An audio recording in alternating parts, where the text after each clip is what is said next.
Chicken 65 তো অনেকবার খেয়েছেন, একবার এই এগ 65টা বানিয়ে দেখুন না। আশা করি আপনাদেরও ভালো লাগবে, দারুণ স্বাদের খেতে হয়। রেসিপি ভালো লাগলে অবশ্যই চ্যানেলটিকে সাবস্ক্রাইব করে পাশে থাকবেন। সুস্বাদু রান্নাঘর অ্যান্ড ব্লগ চ্যানেলে আপনাদের সকলকে স্বাগত জানাই। এই রেসিপি বানানোর জন্য এখানে 4টা ডিম নিয়েছি। একটা পাত্রের মধ্যে জল দিয়ে ডিমগুলো দিয়ে সেদ্ধ করতে বসিয়ে দিচ্ছি। এদিকে যতক্ষণ ডিম সেদ্ধ হচ্ছে এদিকে আমি পেঁয়াজ কুচি করে নিয়েছি, রসুন কুচি করেছি আর 2 রকমের কাঁচা লঙ্কা কেটেছি। একটা পকোড়া ভাজার সময় দেবো আর একটা গ্রেভি বানানোর সময় দেবো। ডিমটা সেদ্ধ করে খোসাটা ছাড়িয়ে নিয়েছি, এরপরে ডিমগুলোকে কেটে নিতে হবে। আমি ডিমের কুসুমটা আলাদা বের করে নিচ্ছি আর সাদা অংশটা আলাদা রাখছি। তো এইভাবে সমস্ত ডিমগুলো কাটা হয়ে গেলে ডিমটাকে 2টা ভাগে ভাগ করতে হবে। দেখুন না, বেশি হয়ে গেছে। এইভাবে ছোট ছোট করে ডিমটা কেটে নিলেই হবে। তো খুব ভালো করে ডিমটা ছোট ছোট করে কুচি করে কেটে নিচ্ছি।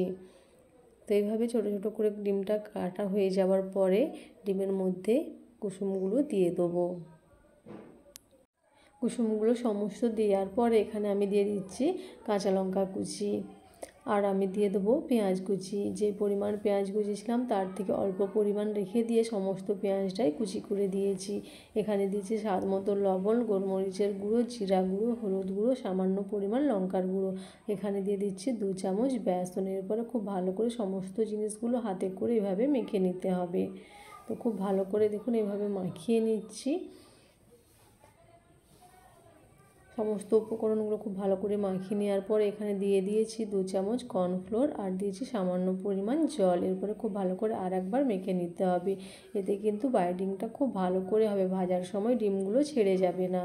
খুব ভালো করে মেখে নিয়ে পকোড়ার শেপ বানিয়ে নিতে হবে বা ছোটো ছোটো হাতে করে বানিয়ে তেলে ছেড়ে দেবেন।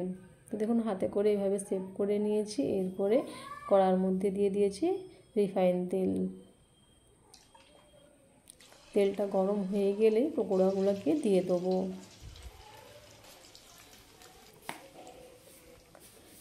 পকোড়াগুলোকে উল্টে পাল্টে খুব মুচমুচে করে লাল লাল করে ভেজে নিতে হবে।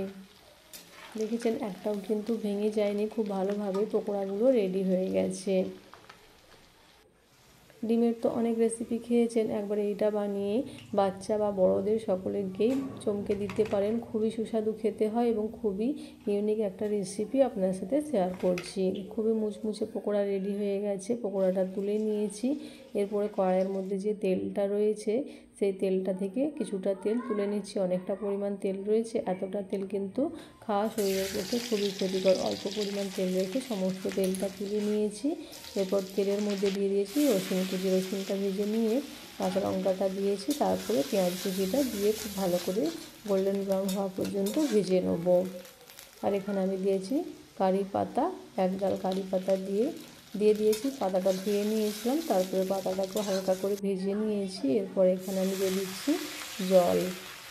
প্রথমে জলটা দিয়েছি কারণ সসগুলো দিলে সসগুলো জ্বলে যায়, সেই কারণে জলটা দিয়েছি। তারপরে এখানে দিয়েছি 1 চামচ সয়া সস, 1 চামচ গ্রিন চিলি সস, তারপরে এখানে ভরে ভরে 2-3 চামচ টমেটো সস দিয়েছি। খুব ভালো করে সসটা এইভাবে রান্না করে নিতে হবে। স্বাদ মতো লবণ দিয়ে সসটা দেখুন কালার চলে আসা পর্যন্ত কষানোর পরে এখানে ডিমের পকোড়াগুলো দিয়ে খুব ভালো করে মিশিয়ে নিচ্ছি।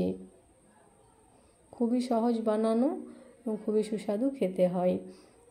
65 রেডি হয়ে যাবে। তো আপনাদের রেসিপি কেমন লাগলো অবশ্যই কমেন্ট করে জানাবেন, লাইক করবেন, অন্যদের সাথে শেয়ার করতে ভুলবেন না আর সাবস্ক্রাইব করে পাশে থাকবেন, সাপোর্ট করবেন। দেখা হবে নেক্সট ভিডিওতে।